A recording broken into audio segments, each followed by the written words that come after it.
Sholay film आपने देखी होगी। उस शोले फिल्म में गब्बर का एक डायलॉग था, जो डर गया समझो मर गया। ये डायलॉग क्रिकेट की दुनिया में, क्रिकेट के मैदान में बिल्कुल सटीक बैठता है। जो भी टीम सामने वाली टीम से डर जाती है, उसका अंजाम वही होता है जो फिलहाल भारत का हुआ है बॉर्डर गावस्कर ट्रॉफी में। आप लोग जानते हैं, 5वां टेस्ट मैच जो सिडनी में हो रहा था, उसके चौथे ही दिन हम हार गए। बुमराह गेंदबाजी करने नहीं आ सके और टीम इंडिया बचाव अपने स्कोर का नहीं कर सकी। जैसा कि हम पहले भी बता रहे थे कि 200 रन से कम स्कोर पे बचाव करना बहुत मुश्किल हो सकता है, और उसमें भी बुमराह अगर आपके पास नहीं है तो आप कम से कम 50 रन और बढ़ाकर चल सकते थे। ठीक वैसा ही हुआ। लेकिन आज हम जानेंगे टीम इंडिया की इस हार के 10 बड़े कारण। सबसे पहले तो बड़े दुख के साथ कहना पड़ रहा है कि न सिर्फ टीम इंडिया ये टेस्ट मैच हारी, न सिर्फ 10 साल बाद बॉर्डर गावस्कर ट्रॉफी को हारा है, बल्कि पहली बार हम टेस्ट चैंपियनशिप के फाइनल में नहीं है।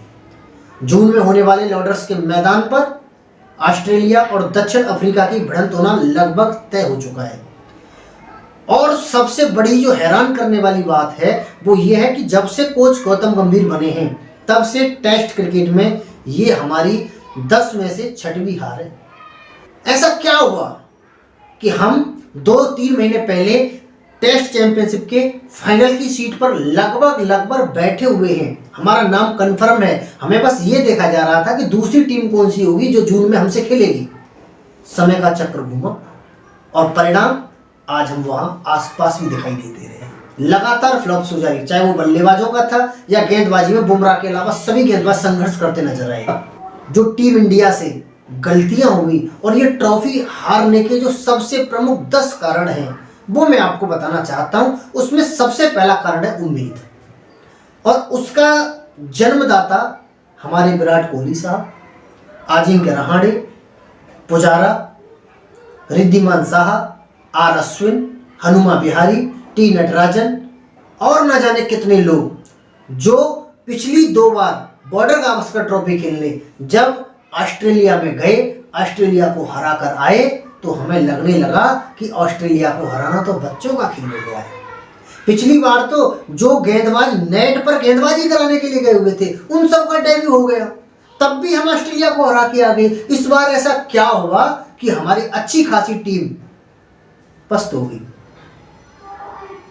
सिवाय एक बुमराह के कोई दूसरा गेंदबाज संघर्ष करता नजर ही नहीं आ रहा। तो पहला कारण, हमने उम्मीदें ज्यादा लगा ली थी। वास्तविकता में हम धरातल पर उस जगह थे ही नहीं कि हम ऑस्ट्रेलिया से सामना कर पाए। दूसरा कारण, प्लेइंग 11 में लगातार बदलाव। कोई भी प्लेयर को अपना स्थान सुरक्षित ही नहीं दिख रहा है। पहले टेस्ट में कप्तान रोहित शर्मा नहीं थे, राहुल और जायसवाल ने ओपनिंग की। अगले टेस्ट मैच में लगातार 3 बदलाव हुए। पहले टेस्ट मैच में जहां ध्रुव जुरेल खेले, देवदत्त पड्डीकल खेले, वाशिंगटन सुंदर खेले। अगला मैच आया, वहां कप्तान रोहित आए, वाशिंगटन सुंदर गए, उनकी जगह रविचंद्रन अश्विन आए, सुमन गिल आ गए। तमाम बदलाव। किसी भी ट्रॉफी में, किसी भी सीरीज में इतने ज्यादा बदलाव जब होते हैं तो खिलाड़ी भी अपनी जगह को बचाने के लिए खेलते हैं। और जैसा कि नजर आ रहा था, आप याद करिए, जब वर्ल्ड कप का फाइनल था, उस मुकाबले में हम लगातार 15-16 ओवर तक एक चौका नहीं लगा पाए थे। इसी का नतीजा था कि हम रन स्कोर पर कुछ लगा ही नहीं पाए। हम इतने डर गए थे ऑस्ट्रेलिया के प्रेशर से, रनिंग नहीं बना पाए। विराट कोहली वहां भी थे, विराट कोहली यहां भी थे। यहां 67 गेंदें खेली। विराट कोहली ने 67 बॉल खेलने के बावजूद एक बाउंड्री नहीं लगा पाई। कितना डर कर खेल रहे थे हम लोग। जो डर जाता है वो सच में मर जाता है, ये बिल्कुल कहावत सही है। और तीसरी चीज अगर हम बोले कर, तो वो बैटिंग पोजीशन में लगातार बदलाव। एक मैच में तो आकाश को बहुत ऊपर पहुंचा दिया। चौथे टेस्ट मैच की पहली पारी में आकाश को बहुत जल्दी उतार दिया। तो कभी रोहित शर्मा ओपनिंग करने आ रहे हैं, कभी राहुल ओपनिंग करने आ रहे हैं, कभी ये जगह ही नहीं मालूम चल पा रही कौन किस जगह पे खेलेगा। कहीं ना कहीं खिलाड़ी ग्रुपों में बढ़ चुके थे, कहीं ना कहीं खिलाड़ी अपने लिए खेलना चाह रहे थे, अपनी बैटिंग पोजीशन का उन्हें बिल्कुल पता नहीं था कि अगले मैच में हमारे साथ क्या हो सकता है, हम अगले मैच में ड्रॉप भी हो सकते हैं। तो कहीं ना कहीं हम खिलाड़ियों का विश्वास नहीं जीत पाए। अगले कारण की अगर मैं बात करूं तो कप्तान रोहित का फ्लॉप शो, ये किसी से छुपा नहीं है। साथ के साथ विराट कोहली, जैसा कि नाम वैसा काम होना चाहिए था। पहले मैच की दूसरी पारी में एक शतक अच्छा लगाया, लेकिन उसके बावजूद पता नहीं कहां चले गए। 9 पारियों में से 8 पारियों में एक ही तरीके से बाहर जाती हुई गेंदों पे आउट हो गए हैं, और ये पहली बार नहीं है, सालों से होता चला रहा है। लेकिन बड़े शर्मिंदगी के साथ हमें ये कहना पड़ रहा है, विराट कोहली साहब, आपका भी ये फ्लॉप शो था, और यही एक कारण है कि हम बीजीटी ट्रॉफी के साथ साथ चैंपियनशिप का जो फाइनल होने वाला था वहां पहली बार नहीं है। अगर अगले कारण की मैं बात करूं तो मैं 3 लोगों को बराबर जिम्मेदार मानता हूं, जिसमें केएल राहुल, शुभमन गिल, ऋषभ पंत, तीनों ऐसे बल्लेबाज जो लगभग हर मैच में सेट हो गए। 50-50, 60-60 बॉल खेलने के बाद आप अपना विकेट देके जा रहे हैं जैसे खिलौना हो। बच्चों के साथ प्रैक्टिस करा रहे थे हम लोग। आपकी लापरवाही भरे शॉट्स हमारी टीम इंडिया की हार का कारण बने। चयन में चूक, ये किसी से नहीं छुपा है। स्पिनर का कहां हमें इस्तेमाल करना, हम यही नहीं समझ पाए। रविंद्र जडेजा और वाशिंगटन सुंदर कब किस मैच में कहां बल्लेबाजी करेंगे, कहां गेंदबाजी करेंगे, ये समझ ही नहीं आ रहा था। कहीं ना कहीं स्पिनर का उपयोग हम करना समझ ही नहीं पाए। सिडनी की पिच को पढ़ ही नहीं सके। जहां गेंदबाजों के लिए, तेज गेंदबाजों के लिए मदद थी, वहां हमने 2 स्पिनर खिलाए और उनसे गेंदबाजी भी नहीं करा पा रहे हैं। एक ये भी कारण सबसे बड़ा होता है। और एक और कारण कि हम ऑलराउंडर ढूंढने में इतने व्यस्त हो गए कि हम बल्लेबाजी और गेंदबाजी दोनों पे ध्यान ही नहीं दे पाए। हमें जी बस अपनी बैटिंग स्ट्रेंथ मजबूत करनी है, हमें ऐसे ऑलराउंडर चाहिए जो बल्लेबाजी भी कर सकें, हमें 8-9 नंबर तक बल्लेबाजी चाहिए। इसके चक्कर में ना तो हम आप प्रॉपर गेंदबाज खिला पाए, ना प्रॉपर बल्लेबाज खिला पाए। पहले मैच में हर्षित राणा को खिलाया कि ये गेंदबाजी के साथ बल्लेबाजी भी करेगा। 2 मैच लगातार उन्हें ढोकर चले, लेकिन नतीजा क्या मिला? ना बल्लेबाजी ना गेंदबाजी।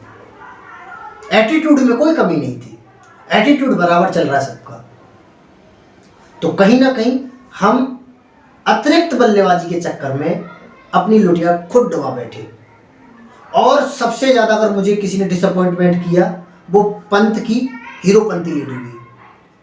आप 5 टेस्ट मैचों में आखिरी पारी में जब दिख गया कि अब बिल्कुल कुछ नहीं हो सकता, अगले मैच में भी हमें खेलने को शायद ना मिलेगा, क्योंकि इसी मैच में, आखिरी वाले मैच में भी खेलना बहुत मुश्किल था। किस्मत के धनी हो, आपको खिला लिया गया, तो आपने एक बार दिखा दिए इधर उधर शॉट्स लगा के, जी मैं ऐसे भी खेल सकता हूं, ताकि अगली सीरीज में मैं बच सकूं, सेलेक्टर्स को लगे कि नहीं ही पंत में भी दम है। लेकिन इतने सेट होने के बावजूद भी हमेशा विकेट लापरवाही से देना बहुत बड़ा कारण रहा। अगली अगर मैं बात करूं तो सबसे बड़ा कारण जो था वो खिलाड़ियों को अपनी बैटिंग पोजीशन, गेंदबाजी पोजीशन कुछ नहीं मालूम। बस वो अपने इस डर से खेल रहे थे कि कैसे भी करके हम टीम में बने रहें। मैं सल्यूट करता हूं रविचंद्रन अश्विन को, जिसने भांप लिया था कि हमारे ड्रेसिंग रूम का माहौल क्या हो चुका है, इज्जत बचानी है तो चुपचाप चले जाओ। और उन्होंने अपनी इज्जत बचा ली है, क्योंकि जिस समय वो छोड़ कर आए थे सीरीज 1-1 से बराबरी पर थी, और जिस मैच में टीम इंडिया का ड्रॉ भी हुआ था उसमें भी उन्होंने अपना अहम योगदान देने की कोशिश की थी। खैर, अब गई 6 महीने की, 6 महीने बाद सब कुछ बदल जाएगा। हम और तुम सब भूल जाएंगे कि किस बल्लेबाज ने क्या किया है, किस गेंदबाज ने कब कहां लुटिया डुबोई। लेकिन नकारात्मकता के साथ साथ इस सीरीज ने कुछ हमें सकारात्मक पहलू दिए हैं। सबसे पहला, जसप्रीत बुमराह। आप यकीन नहीं मानेंगे, अधिकांश लोगों का भी यही मानना था कि ऑस्ट्रेलिया का मुकाबला टीम इंडिया से नहीं बल्कि अकेले जसप्रीत बुमराह से हो रहा था। वो जसप्रीत बुमराह आखिरी मैच में गेंदबाजी नहीं कर पाए। आपने नतीजा देख लिया। पहली पारी की शुरुआती दोनों विकेट जसप्रीत बुमराह के नाम थी, जिन्होंने जिस समय गेंदबाजी बंद की थी 39 रन पर 4 विकेट थे। उसके बावजूद हम उन्हें जल्दी से ऑल आउट नहीं कर पाए और 181 रन बनवा दिए, और दूसरी पारी में विकेट ही नहीं ले पाए। सिर्फ अग्रेसिव दिखाने से कुछ नहीं होगा, करना पड़ेगा, लड़ना पड़ेगा, खेलना पड़ेगा। मैं उम्मीद करता हूं अगली बार जब भी नए टेस्ट चैंपियनशिप का शेड्यूल जारी होगा और जून में हम इंग्लैंड खेलने जाएंगे, तब कुछ बदलाव जरूर होंगे और बदलाव प्रकृति का नियम है, वो स्वीकार भी करने चाहिए। उम्मीद करते हैं टीम इंडिया फिर से कमबैक करेगी और हम उसके साथ हमेशा रहेंगे।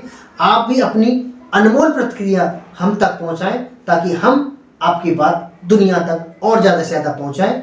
धन्यवाद।